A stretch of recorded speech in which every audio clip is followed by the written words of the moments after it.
నిష్కామ కర్మయోగం, అసక్త బుద్ధితో కర్మాచరణ చేయడం. ఇవన్నీ తరచుగా క్రిందటి అధ్యాయంలో, ఈ అధ్యాయంలో కూడా చెప్పారు. బాగానే ఉంది. ఈ మనసేమో మాటి మాటికి కర్మ ఫలితాల మీదుగా పోతుంది. ఆ, నిష్కామ బుద్ధి రావాలంటే చాలా కష్టం. ఎలా దానికి శిక్షణ ఇవ్వాలి కదా? ఆచరిస్తే వాసన క్షయం అయితే మంచిదే. ఎలా ఆచరణ చేయాలి? మనస్సుని ఎలా తిప్పుకోవాలి కదా? బయటికి వెళ్తోంది మాటి మాటికి, కర్మ ఫలితాల మీదకే పోతోంది. దానికి భగవంతుడు 3 విషయాలు చెప్పారు. ఒకటి, ప్రాపంచికమైన దృష్టితో జీవించేవాడైనా, ఈ ఆత్మ పరమాత్మ జ్ఞానం లేనివాడైనా తనలో ఉండేటువంటి మానసిక శక్తిని వృధా చేసుకోకుండా పనిని సక్రమంగా పర్ఫెక్ట్గా చేయడానికి ఏ ఛానల్స్లో ఎనర్జీ వేస్ట్ అయిపోతుందో ముందు వాటిని నివారించడం, అది చెప్పాడు 2వ పాదంలో. అవునా? ఏం చెప్పాడు? నిరాశీ నిర్మమ విగత జ్వర భూత్వా యుధ్యస్వ కదా. ఆశ అంటే భవిష్యత్తు, రాబోయేది, అలా జరుగుతుంది, ఇలా జరగాలి, భవిష్యత్తు. గతం, ఇంతకుముందు జరిగిపోయినటువంటి అనుభవాలు, జ్ఞాపకాలు. తర్వాత జ్వరం, ఇప్పుడు వర్తమానంలో చేసేటువంటి కర్మల ఎడల ఒక రకమైనటువంటి ఆందోళన చెందటం, తత్తరపాటు, ఆందోళన, కలవరం చెందటం. కాబట్టి ఈ మూడిట్లో కూడా ఏమవుతుంది? మనస్సే అక్కడ విక్టిమ్ అయిపోతుంది. మనస్సే బాధకి కదా, చంచలత్వానికి గురి అయిపోతుంది. అలాంటి చిత్తముతో, బుద్ధితో మానవుడు ఏ పని సరిగ్గా చేయలేడు. చిన్నవి కానీ పెద్దవి కానీ. చిన్న పని కూడా, ఒక వస్తువు తేవాలి, తెచ్చినప్పుడు చాలాసార్లు పడేస్తారు కొంతమంది. ఎందుకు పడేయటం అట్లా మాటి మాటికి? చెయ్యి జారిపోయిందండి. చెయ్యి ఎందుకు జారుతుంది? దాని మీద దృష్టి పెట్టి పట్టుకుంటే కాబట్టి మనసు ఎటే పోతుంది, అది మాటి మాటికి జారిపోతుంది. చిన్నవైనా పెద్దవైనా. కొంత నడుస్తుంది, ఏటో చూసి ఎటు నడుస్తుంటారు, కాలు జారిపోతుంది. అంటే ఎక్కడైతే దృష్టి ఉండదో అక్కడ ఏమవుతుంది? అని పోతుంటాయి. చేయవలసినటువంటిది, చేయదగినది చేసే శక్తి ఉన్నప్పటికీ అవి సరిగ్గా జరగవు. అవునా? సో అప్పుడు లౌకిక దృష్టిలో చూసినప్పటికీ ఈ మూడింటి ద్వారా మనస్సు ఏమవుతుంది? చంచలమైపోతుంది. దృష్టి పని మీద నిలవదు. కాబట్టి ఎవరికైనా ఇది కావాల్సింది. అవునా? గతంలోకి వెళ్ళకూడదు, భవిష్యత్తులోకి వెళ్ళకూడదు, తర్వాత కలవరం వద్దు, ఆందోళనలు వద్దు, అలజడి పొందకుండా కర్మాచరణ చెయ్యాలి. ఇది ఎవరికైనా కావాలి కదా. అయితే ఇలా చెందకుండా భూత భవిష్య వర్తమానాల గురించి, దేని గురించి కూడా మరి ఆలోచించకుండా కర్మలో నిమగ్నం చెయ్యాలంటే దానికి ఏదో ఒక ఆలంబన కావాలి. ఆలంబన లేకపోతే మళ్ళీ వెళ్ళిపోతుంది. కాబట్టి ఏం ఆలంబన ఇవ్వాలి? సర్వాణి కర్మాణి మయి సన్యస్య. అన్ని, ఏ కర్మ చేసినా, అది దేవుడు పూజే కాదు, మామూలు కర్మ చేసినా, నియత కర్మ కావచ్చు, యజ్ఞ కర్మ కావచ్చు, మామూలు కర్మ కావచ్చు, ఏది చేసినా మయి సన్యస్య అంటే నాలో ఉంచు. సన్యస్య అంటే ఏంటి? వదిలేయటం కాదు, నిక్షిప్య అన్నారు శంకరాచార్య. సన్యస్య అనే దానికి ఏం చెప్పారైనా? నిక్షిప్య అంటే దృష్టిని నాలో ఉంచు. ఎట్లా ఉంచుతామండి? అదే కదా మా ప్రాబ్లం. అందుకే అధ్యాత్మ చేతస, దీనికి శిక్షణ కావాలి, ఊరికే ఉన్నపడాన రాదు. అధ్యాత్మ చేతస అంటే ఏంటి?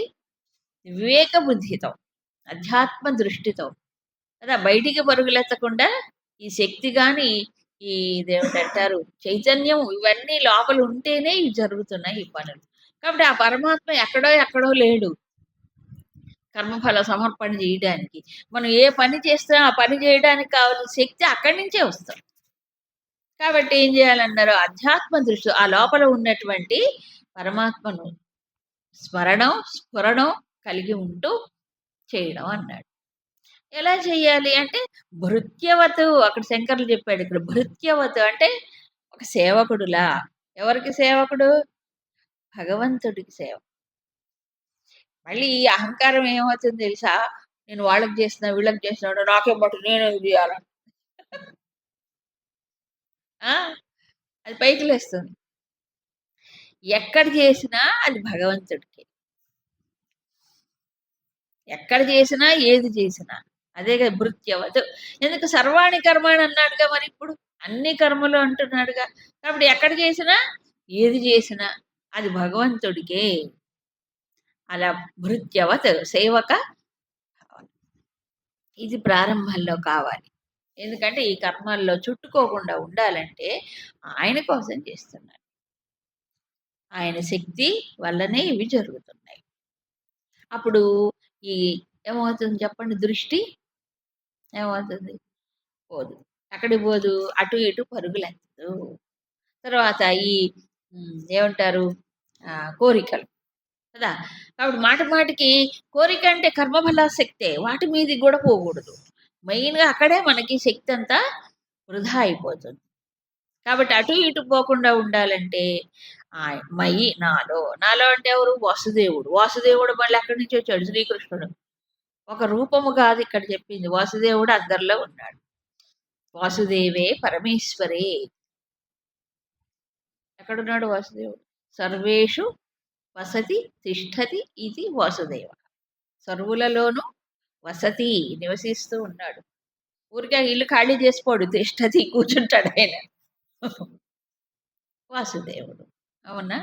కాబట్టి పైగా ఆయనకి అన్నీ తెలుసు. సర్వజ్ఞుడు. భగవంతుడు అంటే ఎవరు? పరమాత్మ సర్వజ్ఞుడు. అందరి హృదయాల్లోనూ ఉన్నాడు. అందుకని అది స్ఫురణ జ్ఞాపకం తీసుకోవాలి. అంటే మర్చిపోకుండా. ఇప్పుడు చూడండి. కర్మయోగం ఆచరించాలంటే ఈ భావన అధ్యాత్మ చేతస్సు కావాలి. అది లేకుండా చేస్తే ఏమవుతుంది? అది మామూలు కర్మ అయిపోతుంది. అది కర్మయోగము కాదు. యోగం అంటే భగవంతుడితో సంబంధం ఏర్పరచుకోవాలి కదా! ఏర్పరచుకోవాలంటే మరి ఆయన్ని తలుచుకోవాలి కదా! మామూలుగా మనిషికి ఏదైనా పని చేసేటప్పుడు ఎవరి కోసం అనే ఒక ఆలోచనతోనే చేస్తాడు. పండగొచ్చింది. హ్మ్. ఏవో చేస్తారు కదా! అప్పచ్చులు చేస్తారు. ఎవరి కోసం? మా పిల్లలొస్తారండి పండక్కి అంటారా లేదా? సెలవులకి మా పిల్లలొస్తారు అందుకని చేసి పెడుతున్నాం. అవునా కదా! ఎవరి కోసం ఇప్పుడు? మా పిల్లలు, మనవళ్ళు, మనవరాలు వాళ్ళొస్తారు అందుకు చేస్తాం. లేకపోతే ఇప్పుడు ఇంకా చాలా చాలా వచ్చాయి. వాళ్ళు అమెరికాలో ఉన్నా సరే ఇక్కడి నుంచి తయారు చేసి, ప్యాక్ చేసి పంపించొచ్చు. ఓహ్! ఇప్పుడు చాలా చాలా వచ్చాయి ఫెసిలిటీస్. ఆ! వాళ్ళక్కడ కూర్చొని ఈ అప్పచ్చులు తింటారు. అవునా? కాబట్టి వాళ్ళ కోసం. అవునా? ఇప్పుడు చూడండి. చేసే పనికి ఎవరి కోసం అనే ప్రశ్న ఒకటుంటుంది. అవునా కాదా? ఈ చీర ఎవరి కో ఎ ఎ ఎందుకు కొనుక్కున్నారు? నా కోసమండి అంటాడు. అవునా? అంటే ఏదో ఒకటి ఉంటుంది బయట టార్గెట్. ఇక్కడ భగవంతుడు ఏం చెప్తున్నాడంటే, ఏదైనా కానివ్వండి, అది భగవంతుడి కోసం నీకు భావం నింపుకోమంటాడు. అన్నం వండుకున్నాం. ఎవరి కోసం? ఏ పచంతి ఆత్మకారణాత్ అన్నాడు. "తే అఘం భుజ్యతే పాపాహ" అన్నాడు ఇంతకుముందు. ఇది భగవంతుడి కోసం అని చేయరు. అది ఏం పోయింది? భావనలోనే కదా మార్పు. చేసే పని అదే గదా! అదే అన్నం, అదే కూర, అదే పప్పు అవే. అది ఆయన కోసం చేస్తున్నాననుకుంటే దృష్టి మారిపోవట్లా? భగవంతుడు దగ్గరవుతున్నాడు కదా! ఈ ఈ సంస్కారాలన్నీ క్షయమవుతాయి కదా! అదే అధ్యాత్మ చేతస్సు. చేయాల్సింది ప్రత్యేకంగా ఏమి లేదు. ఇంకోటి భగవంతుడి కోసం అనేటప్పటికి ఓ శ్రద్ధ కలుగుతుంది. అవునా కాదా? మామూలు రోజుల్లో ఎవరికి వాళ్ళు వండుకొని తింటారు. నైవేద్యం పెట్టరనుకోండి. కొన్ని కొన్ని రోజుల్లో మాత్రమే నైవేద్యం పెడతారు. అప్పుడెలా చేస్తారు వంట? శుచిగా కదా! కనీసం తలస్నానం అన్నా చేసి, శుచిగా, శుభ్రంగా బాగా చేస్తారు. అవునా కాదా? మామూలు రోజుల్లో అయితే స్నానం కూడా లేకుండా పాచిమొహంతో నైటీలు వేసుకొని అవునా కాదా చేస్తుంటారు. అది నిజంగా అశౌచం, అశుభ్రం. అది మంచిదే కాదు. ఆరోగ్యానికి కూడా మంచిది కాదు. ఇప్పుడు అలా భగవంతుడికి అన్నప్పుడు ప్రతిరోజు స్నానం చేస్తారు. ప్రతిరోజు శుభ్రంగానే చేస్తారు. అవునా కాదా? కాబట్టి శ్రద్ధ ఏర్పడుతుంది దానివల్ల. భగవంతుడి కోసం అన్నప్పుడు ఏ కర్మైనా భగవంతుడితో అనుసంధానం వస్తుంది. ఎక్కడున్నాడు నాలో నేను. కాబట్టి ఆయన కోసం. అన్నప్పుడు ఒక భావనతోని అవునా? మనిషి ఏమవుతున్నాడు? మారుతున్నాడు. అప్పుడు ఆయన స్మరణతో చేసినప్పుడు ఈ ఛానెల్స్ ఉన్నాయి గదా! గతం, భవిష్యత్తు, ఆ! ఈ వర్తమానం ఇవన్నీ పోతాయి. ఆయనలోనే ఉంది గదా చిత్తం అక్కడ. అధ్యాత్మ చేతస వివేక బుద్ధ్యా అంటాడు. అప్పుడు అన్నీ పోతాయి. హాయిగా పని జేసుకుంటాడు.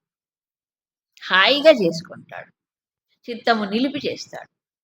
అలా చేసినప్పుడు ఏమవుతుంది? 2 లాభాలు. ఒకటి ఈ టెన్షన్‌లుండవు. ఈ గతం, భవిష్యత్తు గురించినటువంటి బెంగలుండవు.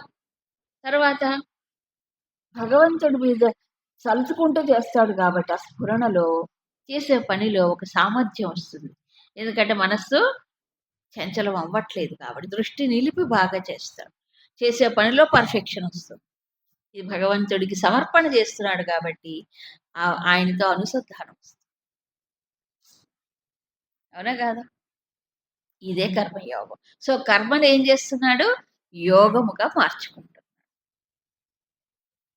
దేనివల్ల? భావనతోనే యోగం. భావనతోనే. అంతే ఇంకోటి కాదు.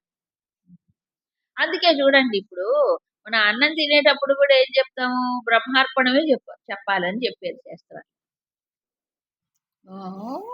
బ్రహ్మార్పణమే అంటే ఏంటి? భగవంతుడికి సమర్పణ. నేనుగా తింటున్నాను. నీ లోపల వైశ్వానరుడు లేకపోతే తింటావా? వైశ్వానరుడు పని చేయడు అనుకోండి అప్పుడు తినడానికి కూడా లేదు. సో వైశ్వానరుడు పని చేస్తున్నాడు కాబట్టి ఆకలేస్తుంది. కాబట్టి ఆయనకి సమర్పణ చేస్తుంది. అందుకే అహం వైశ్వానరో భూత్వ అని చెప్పాడు. అవునా? నిజమే. ఇప్పుడు యంత్రం పనిచేయాలంటే ఆహారం కావాలా? అక్కర్లేదా? ఆహారం తినాలంటే లోపల ఏముండాలి? అగ్ని ఉండాలి. మరి ఆయన ఏం చేస్తున్నాడు లోపల కూర్చొని? అడిగే. కాబట్టి ఎవరికి సమర్పణ నిజానికి? ఆ వైశ్వానరుడికే. అది. అయితే చిన్న పనే. అందుకని సర్వాణి కర్మాణి అన్నాడు. సో ఇప్పుడు చేసే పని సక్రమంగా చేయడం. రెండవది భగవంతుడితో అనుసంధానంతో చేయటం. సమర్పణ భావనతో. అదే కర్మయోగం. నిజానికి ఆలోచిస్తే best way of doing action ఇదే. ఎందుకని? చేసే దాంట్లో ఒక నిబద్ధత ఏర్పడుతుంది మనిషికి. మానసికమైనటువంటి క్రమశిక్షణ కూడా ఏర్పడుతుంది దీనివల్ల. అవునా కదా? లేకపోతే సెల్ ఫోన్ చూసుకుంటూ, ఫోన్‌లు మాట్లాడుకుంటూ లేకపోతే ఏదో ఏదో రకరకాలు. అవునా కాదా? రకరకాలు. కబుర్లు చెప్పుకుంటూ పొయ్యి మీద పెడతారు ఎళ్లి కబుర్లు చెప్పుకుంటుంటారు కూర్చొని. చెప్తాను చిన్నదైనా, పెద్దదైనా డైవర్షన్ వల్లనే పని చెడిపోతుంది. డైవర్షన్ లేకుండా ఉండాలి అంటే ఒకటే ఛానల్‌లో పోవాలి. ఏమిటండి ఆ ఛానలు? పరమాత్మ ఛానల్. ఆ ఛానల్‌లోనే తిప్పుకోవాలి. అది చెప్పాడు. ఇలా ఈ సిద్ధాంతాన్ని చెప్పినప్పుడు భగవంతుడు 2 రకాల మనుషుల గురించి చెప్పాడు. దీన్ని శ్రద్ధతో అనుసరించేటువంటి వారు ఏమవుతున్నాడు? కర్మభిముచ్యంతే. ఆ కర్మ బంధం కాకుండా విడుదల పొందుతాడు. ఎందుకంటే కర్మ మీద భగవంతుడి మీద దృష్టి పెట్టుకొని కర్మ చేస్తున్నాడు. ఇకపోతే రెండవది ఎవరైతే దీన్ని అనుసరించరో ఎందుకని? శ్రద్ధ లేదు. ఒక న్యూనతా భావన దాని మీద దృష్టి లేదు. అలాంటప్పుడు ఏ జ్ఞానము వాళ్ళకి మిగలదు. అచేతసః అవివేక జ్ఞానం ఉండదు. విచక్షణ జ్ఞానం ఉండదు. అడ్డదిడ్డంగా అయిపోతుంది. అంటే ఒక పద్ధతి లేకుండా, నిబద్ధత లేకుండా అడ్డదిడ్డమైన పనులు చేస్తారు. మానసిక శక్తి వృధా అయిపోతుంది. అన్ని ప్రయోజన రహితం అవుతాయి. ఏ ప్రయోజనము పొందలేడు. బాహ్యంగా పొందలేడు. లోపల పొందలేడు. అలాంటివి చెప్పారు. ఇంకేం చెప్తాను అంతకంటే. కానీ ఓ ప్రశ్న భగవంతుడే చెప్తున్నాడు. ఏమిటంటే జ్ఞానము ఉన్నప్పటికీ కూడా స్వస్యాహ ప్రకృతే సదృశం చేష్టతే. జ్ఞానం ఉన్నా తన ప్రకృతి ఉంటుంది కదా ప్రతి వాడికి. జన్మతః కొన్ని గుణాలు ఉంటాయి కదా. ఆ గుణాలను అనుసరించే చేస్తూ ఉంటారు పనులు. కాబట్టి సర్వభూతాన్ని ప్రకృతిం యాంతి. అంటే ఏంటి? ప్రతి జీవుడు కూడా ఏమవుతున్నాడు? తన యొక్క సహజమైన స్వభావాన్ని, గుణాలను అనుసరించే పోతున్నాడు. నిగ్రహ కిం కరిష్యతి? ఓ ప్రశ్న వేశాడు భగవంతుడు ఆలోచించుకోవడానికి. అక్కడక్కడ ప్రశ్నలు వేస్తుంటాడు. 2వ అధ్యాయంలో కూడా అశాంతస్య కుతః సుఖం అని ప్రశ్నించాడు. ఎందుకు ప్రశ్నిస్తున్నాడు? ఆలోచింపజేయడానికి. ప్రశ్నిస్తే ఆలోచన వస్తుంది. అందుకని నిన్ను ప్రశ్నించుకో. ఇప్పుడు నిగ్రహం అంటే ఏంటి? ఏ స్థాయిలో ఉంటుంది నిగ్రహం? ఇంద్రియ స్థాయిలో నిగ్రహం, అవునా? రెండోది మనోస్థాయిలో నిగ్రహం ఉంటుంది, అవునా? ఇప్పుడు ప్రకృతి అనేది, స్వభావం అనేది ఎక్కడి నుంచి పనిచేస్తుంది మనకి? లోపల. లోపల అంటే ఎక్కడ? కారుణ శరీర స్థాయిలోంచి పనిచేస్తుంది. అది కదా ప్రకృతి వాసనలు, త్రిగుణాలు ఉంటాయి. ఇప్పుడు ఎక్కడో కారణ శరీర స్థాయిలో నుంచి ఈ లోపల ప్రేరణలు వచ్చి అవి సూక్ష్మం పైన ప్రభావితం చేసి సూక్ష్మ శరీరం పైన అవి మళ్ళీ కర్మలుగా వ్యక్తం అవుతున్నాయి. అదే కదా మెకానిజం, అదే కదా. ఇప్పుడు నిగ్రహం అనేది ఎక్కడ అప్లై చేస్తాడు మనిషి? ఇంద్రియ స్థాయిలో, మనోస్థాయి, అవునా కాదు? అక్కడే చేసేది.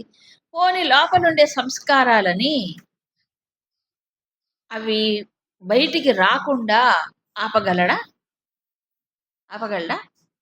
ఆపలేడు. ఎందుకు? దానికోసమే పుట్టింది శరీరం. ఆ వాసనలు అనుగుణంగానే పనిచేయాలన్నాడు. తర్వాత శ్లోకంలో కూడా చెప్తాడు. మరి వాసన అనుగుణంగా పనిచేసేటప్పుడు మరి ఏమవుతాయి? అవన్నీ ముందుకు తోస్తాయి కదా. ఈ నిగ్రహం పనిచేయదు అంటాడు భగవంతుడు. అనేటప్పటికి వెంటనే చాలా మందికి సంతోషం కలుగుతుంది. ఎందుకు సంతోషం? ఎవరికి నిగ్రహం అంటే ఇష్టం ఉండదు కాబట్టి. నిగ్రహించడం ఎవరికి ఇష్టం ఉండదు కదా. కాబట్టి ఇంద్రియాలకు అనుగుణంగా మనస్సు కోరినట్టుగా జీవించడం అందరికీ ఇష్టమే కదా. ఓ భగవంతుడు బాగా చెప్పాడు, నిజమైన నిగ్రహం అనేది ఏం చేస్తుంది. అందుకని మనం ఏ రకంగా మనసు చెప్తే ఏ ప్రేరణలు వస్తే ఆ ప్రకారంగా చెయ్యొచ్చు కదా. అలాంటప్పుడు శాస్త్రాలు ఎందుకు, గురువులు ఎందుకు, సాధన ఎందుకు? దానికి ఆస్కారం లేదుగా. పురుషార్థానికి ఆస్కారం ఏముంది ఇలా చెప్తే? ఆస్కారం ఉందా? లేదు కదా. పురుషార్థం యొక్క అవకాశమే ఉండదు ఇంకా. కాబట్టి ఎలా ఎలా లోపల వాసంటే ఆ ప్రకారం చేసుకో. కంట్రోల్ ఏం చేస్తుంది నిన్ను? ఇంతకుముందు అధ్యాయంలో అంతా కూడా ఏం చేశాడు? నియమించాలి నియమించాలి అని చెప్పాడు. ఇప్పుడు నిగ్రహం ఏం చేస్తుంది అంటాడు. రెండు కరెక్టే. చూడండి, ఇదే టిక్లింగ్ ద మైండ్ అంటే, అవునా? అది కరెక్టే, ఇది కరెక్టే. అందుకే తర్వాత శ్లోకంలో భగవంతుడు ఒక పరిష్కారం చూపించాడు. తర్వాత శ్లోకంలో ముందు ప్రశ్నింపజేశాడు. నిగ్రహం అనేది నువ్వు బాహ్యంగా అప్లై చేస్తున్నావు, కరెక్టే, చెయ్యాల్సిందే, వద్దని చెప్పలే. ఈ సంస్కారాల యొక్క ప్రెషర్ ఏదైతే ఉందో అది నిన్ను ముందుకు నెడుతుంది. ఏ పని చెయ్యాలనేది ఫీల్డ్ ఈ సంస్కారాలు డిసైడ్ చేస్తాయి. అంటే ఈ సంస్కారాలను బట్టి ఈ క్షేత్రం అనేది లభిస్తుంది పని చేయడానికి. కానీ ఏ దృష్టితో చెయ్యాలనేది ఎవరి చేతిలో ఉంది? మన చేతిలోనే. దృష్టి మనది, కర్మరంగం సంస్కారాలు బట్టి వస్తుంది. ఇప్పుడు ఉదాహరణకి మీరందరూ భగవద్గీతని అధ్యయనం చేయడానికి కూర్చున్నారు, అవునా కదా? అదే పనిగా అన్ని పనులు వదిలేసి కూర్చున్నారు, అవునా? ఈ ఫీల్డ్ ఎక్కడి నుంచి వచ్చింది? ఇంతకుముందు సంస్కారాలను బట్టి, అవునా కదా? కాస్తో కూస్తో దీని మీద దృష్టి ఉంటే ఆ సంస్కారము ఇటువైపు తీసుకొచ్చింది. ఇంతవరకు ఎవరు? ప్రకృతి నియమిస్తుంది, అవునా? వచ్చి కూర్చున్నాం. ఇప్పుడు సరిగ్గా వినాలా? దిక్కులు చూడాలా? లేకపోతే సగం సగం వినాలా? ఆ! కదా! ఇదెవరి చేతిలో ఉంది? ఆ! ఇది గూడా ప్రకృతేనా? కాదు గదా! పురుషార్థం ఇది. ఇక్కడి దాకా తీసుకొచ్చి కూర్చోబెట్టింది ప్రకృతి. ఇప్పుడు మన ఇంద్రియాలు, మనస్సు, బుద్ధి అది ఎవరు నియమించాలి? నీకుందక్కడ అవకాశం. హ్మ్. అవునా కాదా? సో, 2 కరెక్ట్ అవునా? సో, ప్రకృతి మనకి ఏమిస్తుంది? తగిన వాతావరణం ఇస్తుంది. ప్రకృతి అంటే నా స్వభావం నాకొక వాతావరణం ఇచ్చింది. దీన్నెవడు ఆపలేడు. అదే చెప్పాడు భగవంతుడు. నువ్వు ఇప్పుడు యుద్ధం ఆపేసేసి హ్మ్. కూర్చోవాలనుకున్నా నీ ప్రకృతి నిన్ను రేపేం చేస్తుంది? నియమిస్తుంది. నువ్వు ఎంతసేపు నాకు పాపం వస్తుంది, పాపం వస్తుందని నువ్వు కనుక చేయకుండా కూర్చుంటే, ఈ కొద్ది రోజులు కూర్చోగలవు. తర్వాత లోపల నుంచి నిన్నేం చేస్తుంది? బయటికి నెడుతుంది. ఈ తాత్కాలికమైన ఒక వ్యామోహపడినటువంటి ఒక పరిస్థితే. వ్యామోహం వల్ల వచ్చింది ఇదంతా. కానీ అసలు లోపల ఉన్నవి ఏం చేస్తాయి? ఎప్పుడో ఒకసారి మళ్ళీ నీకు ఆ పనికి ప్రేరేపణిస్తాయి. అవునా? కాబట్టి ఏం జేయాలి ఇప్పుడు అనేది తర్వాత రాబోయే శ్లోకంలో వివరిస్తారు. అప్పుడు మరొక ప్రశ్న ఏమిటంటే, మరి దీని పరిష్కారం ఏంటి స్వామి? నిగ్రహం అనేది పనిచేయదు. ఆహ్, దీని ప్రకారం ప్రకృతి ప్రకారమే పోవాలి అని చెప్పారు కదా! పురుషార్థం ఎక్కడ నేను అప్లై చెయ్యాలి? ఎక్కడ నా పురుషార్థాన్ని ఉపయోగించాలి నేను? చూసారా? ఆయనే ప్రశ్న వేశాడు. ఆయనే సమాధానం చెప్తున్నాడు. ఇది గురువు యొక్క లక్షణం. నువ్వు చెప్పిందల్లా వినరా, నువ్వు ఆలోచించకు అంటాం కదా! ఆలోచింప చేసేవాడు. ఇది హిందూ శాస్త్రాలన్నిటిలో ఇదుంది. ఈ సంవాద రూపంలో ఉంటుంది. అర్జునుడు కొన్ని చోట్ల ప్రశ్నిస్తాడు. కృష్ణుడు సమాధానం చెప్తాడు. కృష్ణుడే ప్రశ్నించాడు, ఆలోచింపజేస్తున్నాడు. అవును గదా! ఇది. ఎందుకంటే ఒక్కోసారి అన్ని పక్కల నుంచి ఆలోచించలేడు. ఎవరు? వినేటువంటి వాడు. కాబట్టి ఆలోచింప చేయడం గూడా ఆయన కర్తవ్యమే. నిగ్రహ కిం గరిషిత్ అనగానే ఆలోచిస్తాడు అర్జునుడు. అవునా? ఓసారి అనుకుంటాం. ఓహో! భలే నిజమే కదా! అనుకోవచ్చు. కాదు కాదు.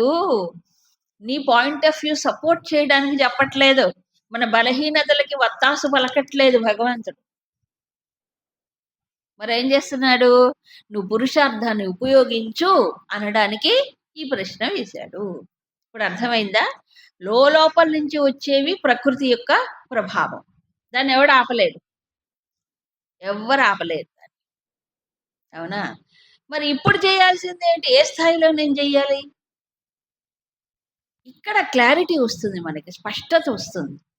లేకపోతే ఎవరికి వాళ్ళు ఏం చేస్తారంటే, లోపలొచ్చే ప్రతి ఆలోచనని, ప్రతి దాన్ని కూడా ఏం చేస్తారు? సమర్థించుకుంటారు. సమర్థించుకుంటారు. అవునా కదా! ఇది నాకు లోలోపల ప్రేరణొచ్చిందండి. ఏం ప్రేరణొచ్చింది? వాళ్ళ నెత్తి మీద మొట్టాలి. ఊరికే ఎగ్జాంపుల్ చెప్తున్నా. ఇంకేదో చేయాలి, ఇంకేదో చేయాలని వచ్చింది. అవునా? అల్పమైనటువంటివి ఇవన్నీ అనుకోండి. అప్పుడు ఏమవుతుంది? ఆ లోపలి సంస్కారము నన్ను ప్రేరేపించింది. ఇప్పుడు అందరూ అలాగే చెప్తారు. అందరి సంస్కారాలు ఆళ్ళప్పుడు ప్రేరేపణ అప్పుడు ఏం చేయాలి? అప్పుడు బలాబలాలు తెలుసుకోవాలి. తప్పు. వాటిని సమర్థించుకోవడం కాదు. ఎందుకంటే 2 ఉన్నాయి. గురుదేవులు ఇక్కడ చెప్తారు. పురుషార్థం అనేది ఒక్క మానవుడికే భగవంతుడిచ్చిన వరం. జంతువులకి, పశుపక్ష్యాదులకి పురుషార్థ శక్తి లేదు. ఉందా? లేదు. ధర్మ, అర్థ, కామ, మోక్షములు 4 మనిషికే ఇచ్చాడు. జంతువులకి ఏ పురుషార్థం లేదు. ప్రకృతి నియమించిన ప్రకారం వెళ్ళిపోతోంది. అట్లాగే మానవుడు గూడా ప్రకృతి నియమించిన ప్రకారమే వెళ్ళిపోతే జంతువుల్లాగా ఈ తేడా ఏముంది? ఈ వివేకం ఎందుకు? ఈ బుద్ధి ఎందుకు? కాదు గదా! సో, పురుషార్థం అనేది చెయ్యాలి. అయితే ఎక్కడ అప్లై చేయాలి? నా యొక్క పురుషార్థాన్ని ఎలా చెయ్యాలి? తర్వాత శ్లోకంలో చెప్పారు. చూడండి. ఇంద్రియస్యేంద్రియస్యార్థే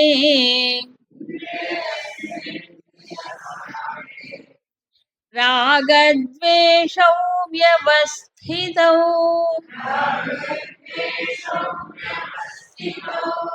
తయోర్నవశమాగచ్ఛేద్ తౌ హ్యస్య పరిపంథినౌ.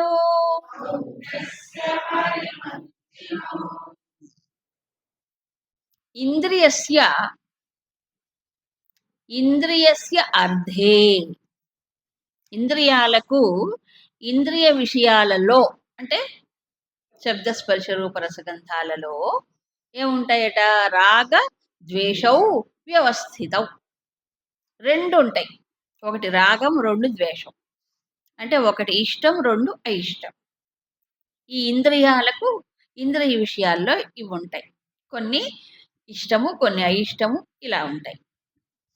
అయితే తయోహో ఉంటాయి సహజంగానే. తయోహో న వశమాగచ్చే, అవి ఉంటాయి కానీ వాటికి వశం కావద్దు.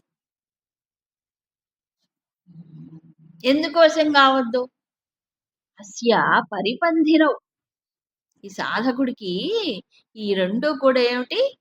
శత్రువులు. శత్రువులు ఎక్కడో ఉండరంట. శత్రువులు ఎవరు? బయట శత్రువులు ఉండరు. శత్రువులు ఎక్కడ? అంతఃశత్రువు. ఇవి కాకుండా ఇంకా అరిషడ్ వర్గం అని కూడా చెప్తారు అనుకోండి.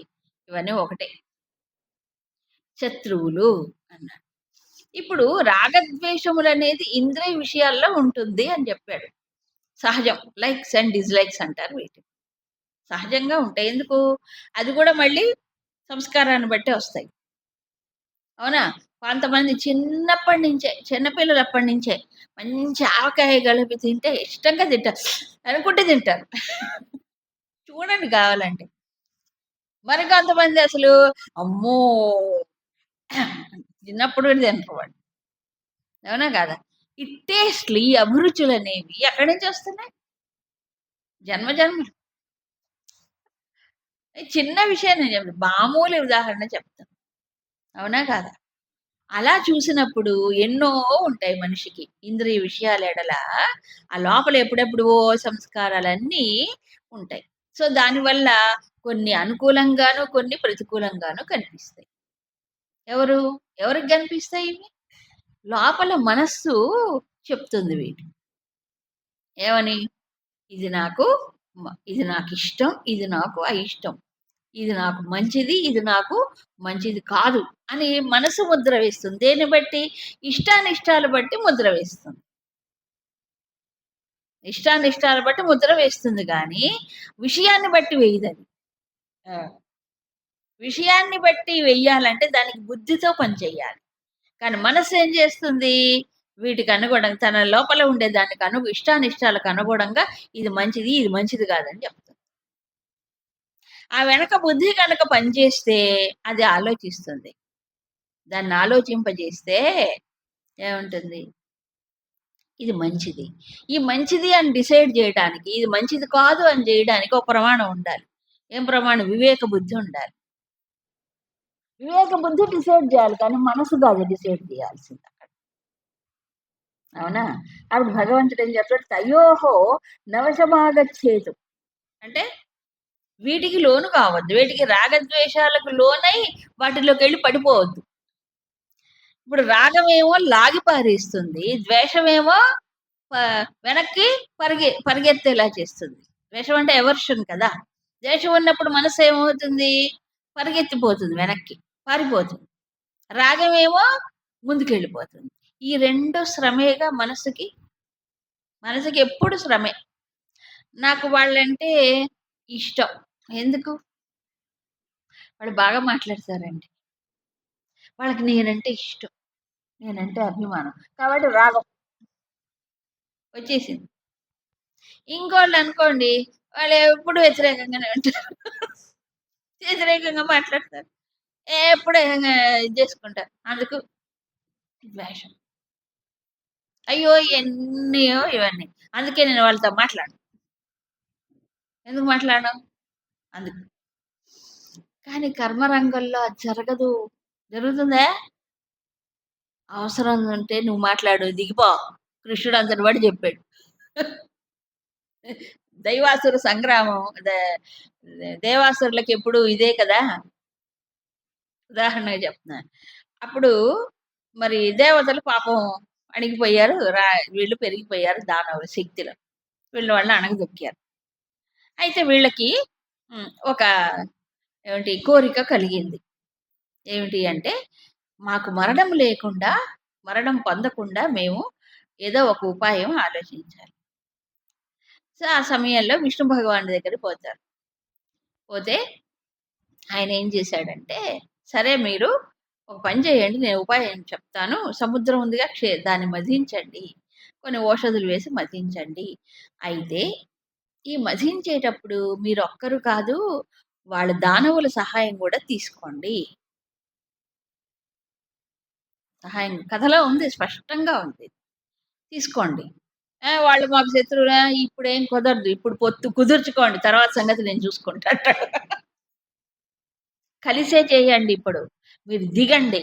మీరు దిగిపోయి మీరు కలిసి చేయండి. జాయింట్ వెంచర్ చేయండి. అట్లా ఏంటంటే సామభేద దాన దండోపాయాలు అంటారే చతుర్విధాలు. కాబట్టి ప్రపంచ వ్యవహారంలో భగవంతుడే చెప్పాడు, ఇప్పుడు మీరు ద్వేషించొద్దు వాళ్ళని, ఇది చెయ్యొద్దు, ఇప్పుడు కార్యము జరగాలి కాబట్టి వాళ్ళతో కలిసి చేయండి. అప్పుడు పరస్పరం ఏం చేయాలి? చేసుకో. కుదరదు వ్యవహారంలో. ఇప్పుడు మీరు తల వంచండి, పని చేయండి. కాబట్టి ఇప్పుడు రాగద్వేషాలు, ఇప్పుడు దేవం లేదు, వాళ్ళు మాకు శత్రువులు అన్నారు అనుకోండి, జరగదు అసలు.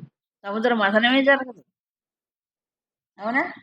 అందుకని ఈ ఉంటాయి ప్రపంచంలో ఉన్నప్పుడు, ఇవి ఉంటాయి అనుకూల ప్రతికూలాలు, ఇవన్నీ ఉంటాయి. అయితే ఒక పని చేసేటప్పుడు దీని రాగద్వేషాలు, మనసు చెప్పే రాగద్వేషాలకు అనుగుణంగా చేస్తే వ్యవహారం పొసగదు. అందుకే తయోహో నవశమాగచ్చేది, వాటికి వశము కాకుండా చెయ్యి. వేటికి? మనస్సు చెప్పేటువంటి మంచి చెడు అనే ముద్రలు వేస్తుంది కదా మనస్సు, దానికి వశం కాకుండా చేయాలి. మరి అప్పుడు చేయాలంటే ఏం చేయాలి? వివేక బుద్ధిని ఉపయోగించాలి. ఇప్పుడు నాకు ఫుల్ జ్వరం అండి, ఫుల్ జ్వరం, నాకేం తినాలనిపిస్తుంది? అప్పుడే కావాలి పులిహోర వీడికి. అవునా? పోతుంది మనస్సు. అప్పుడు చారన్నమే, ఇంకోటి తినకూడదు. అవునా? అంటే మనసు కోరుకుంటుంది, బట్ బుద్ధి ఉండాలి కదా. అవునా? ఏ విషయమైనా అంతే, మనసు ముద్రలేస్తుంది. కానీ వివేక బుద్ధి, లేదా శాస్త్ర బుద్ధి, లేకపోతే గురు బుద్ధి అనేది ఒకటి ఉండాలి మనిషికి. దానితో ఈ మనసును ఏం చేయాలి? మనసు యొక్క డిక్టేటర్షిప్, మనసు డిక్టేట్ చేస్తుంది. అది అటు ఇటన్నా లాగుతుంది, అటైనా పారిపోతుంది. ఈ రెండిటికి మధ్యలో నిలబడి చూడమంటాడు. మధ్యలో నిలబడి చూడాలి. కాబట్టి ఏది అవసరమో, ఏది హితమో ఎవరు చెప్పాలి? బుద్ధి, వివేక బుద్ధి చెప్పాలి. అంతేగాని ఇది ప్రకృతికి వశము కాకూడదు. ప్రకృతి లోపల ప్రేరణ ఇస్తుంది, అది రాగద్వేషాలను డిసైడ్ చేస్తుంది. అక్కడ రాగద్వేషాలుగా కనిపిస్తోంది కదా. సో దానికి అనుగుణం ఇప్పుడు అర్జునుడి పరిస్థితి అదే కదా. ఏమనుకుంటున్నాడు? స్వజనాహ బంధువులు రాగం, అందుకే మోహం, అందుకే కర్తవ్యం చేయలేకపోయాడు. కానీ క్షత్రియ ధర్మాన్ని బట్టి ఆలోచిస్తే, వివేక బుద్ధిని బట్టి చూస్తే అక్కడ కర్తవ్యం. అప్పుడు ఏం చేయాలి? నా వాళ్ళైనా సరే యుద్ధము చేసి తీరాలి. ఓ డాక్టర్ ఉన్నాడు, డాక్టర్ యొక్క ధర్మం ఏమిటి? పేషెంట్ ఎవరైనా సమయానికి వచ్చినప్పుడు వాళ్ళకి సరి అయినటువంటి తనకు శక్తి మేరకు ఇవ్వాలి. వీడు పనికిరాని వాడు, నాకు అసలు నా పడనే పడదు వాడంటే అనుకోండి కదా. అప్పుడు కాదు, అది పక్కన పెట్టేసి నువ్వు చేయాల్సింది. అలా చూస్తే ఇలా మనస్సుకి శ్రమ, నిజానికి రాగం ద్వేషము అనుకుంటాడు కానీ మనిషి భగవంతుడు ఇచ్చినటువంటి ఈ ఉపాధులు ఏవైతే ఉన్నాయో, ఎప్పుడు వీటికి అనుకూలంగా, రాగద్వేషాలకు అనుకూలంగా చేస్తే ఎంత శ్రమ పడుతుంది తెలుసా మనస్సు. ఎప్పుడు పరుగులే. రాగం ఉంటే పరుగులు, ద్వేషం ఉంటే పారిపోవడం. ఇటు పరిగెత్తిన శ్రమే, ఇటు పరిగెత్తిన శ్రమే. ఎప్పుడు శ్రమ పడుతుంది. కానీ ప్రపంచంలో తన రాగద్వేషాలకు అనుగుణంగా పరిస్థితులుంటాయా? అలాంటి వస్తువులుంటాయా? ఉండవుగా. ఈ పరుగులు ఇంత శ్రమ పడ్డా అలాంటి పరిస్థితి ఎప్పుడూ రాదుగా. ఐడియల్ సిట్యుయేషన్ నాకన్నీ అనుకూలంగా ఉండటం, అందరూ అనుకూలంగా ఉంటే జరుగుతుందా? జరగదుగా. రెండోదే జరుగుతుందప్పుడు. ఏం జేయాలి మరి నేను? ఏం జేయాలి? అందుకే బుద్ధిని ఉపయోగించాలన్నాడు. ప్లస్ ఈ డిమాండ్స్ ఎవరివి? ఇది మంచి, ఇది చెడు, ఇది అనుకూలం, ఇది ప్రతికూలం అని ఎవరు డిమాండ్ చేస్తున్నాడు? మనస్సు వెనక ఇంకోటుంది అహం. అది పాము, పాము. ఏంటి పాము? అహంకారం అనే సర్పం 2 నాలుకలు. ఎన్ని నాలుకలు? ఒకటి రాగం, ఒకటి ద్వేషం. 2 నాలుకల పాము. కాబట్టి అక్కడ దానికి వశము కావద్దు. అవుంటాయి. కానీ వశము కావద్దు. సో, వశం అవుతే ఏమవుతున్నాడు? వాసన ఇవి పెరుగుతాయి. వశము కాకుండా ఉండాలంటే ఈ అహంకారమునికి విలువనివ్వకూడదు. నువ్వు అట్లే కోరుకుంటావులే. షటప్. ఇది చెయ్యాలి. కదా! ఇప్పుడు అర్జునుడి ప్రాబ్లమ్ అదే. సర్వ మానవులకి అదే ప్రాబ్లమ్. అవునా కాదా? వాళ్ళకు నాకు ఇష్టులు, వాళ్ళు నా జనులు, స్వజనులు అహమ్మే కదా చెప్పింది. కదా! అందుకని నేను వాళ్ళతో యుద్ధం చేయను అని దాన్ని సమర్థించడానికి ఎంత మాట్లాడాడు అర్జునుడు. కర్తవ్యమే మర్చిపోయాడే.